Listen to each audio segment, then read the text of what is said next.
Municipal కార్మికుల pending వేతనాలను వెంటనే చెల్లించి వారి ఇబ్బందులను దూరం చేయాలని సిపిఎం జిల్లా ప్రధాన కార్యదర్శి దర్శనాల మల్లేష్ డిమాండ్ చేశారు. కార్మికుల సమస్యల సాధనే లక్ష్యంగా పట్టణంలోని పుర కార్యాలయం ఎదుట శుక్రవారం ఆందోళన చేపట్టారు. అధికారుల తీరుకు నిరసనగా పెద్ద ఎత్తున నినాదాలు చేస్తూ హోరెత్తిచ్చారు. కార్మికులు ఎదుర్కొంటున్న సమస్యలను ప్రస్తావిస్తూ వాటిని పరిష్కరించాలని డిమాండ్ చేశారు. అనంతరం అధికారులకు వినతి పత్రాన్ని ఇచ్చారు.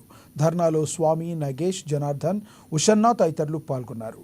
ఈ మేరకు దర్శనాల మల్లేష్ మాట్లాడుతూ గత కొన్ని నెలలుగా అధికారులు నిధుల కొరత చూపిస్తూ కార్మికులకు వేతనాలు ఇవ్వడం లేదని ఆరోపించారు. సుప్రీంకోర్టు ఆదేశాల మేరకు పనికి తగ్గ వేతనం ఇచ్చి ప్రతి కార్మికుడికి వారాంతపు సెలవులు ఇవ్వాలని కోరారు. కార్మిక చట్టాలను కేంద్ర, రాష్ట్ర ప్రభుత్వాలు తొంగలో తొక్కి శ్రమ దోపిడీకి పాల్పడుతున్నాయని వారు ఆవేదన వ్యక్తం చేశారు. రాష్ట్ర వ్యాప్తంగా మున్సిపాలిటీలు, కార్పొరేటర్లో కాంట్రాక్ట్ అవుట్సోర్సింగ్ కింద పనిచేస్తున్న కార్మికులందరినీ రాష్ట్ర ప్రభుత్వం రెగ్యులరైజ్ చేయాలన్నారు. లేని పక్షంలో రాబోయే రోజుల్లో సమ్మెకు దిగుతామని వారు హెచ్చరించారు.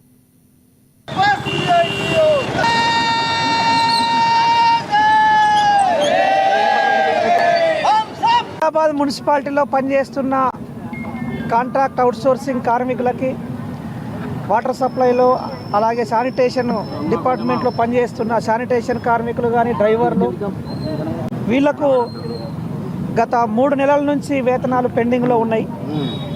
అట్లనే 5 నెలల నుంచి ఈపీఎఫ్ డబ్బులు చెల్లించకుండా ఎగ్గొడుతూ ఉన్నారు. దాంతోపాటు ఒక 14 గ్రూపులకు ఏరియర్స్ చెల్లించాల్సిన ఏరియర్స్ చెల్లించలేదు.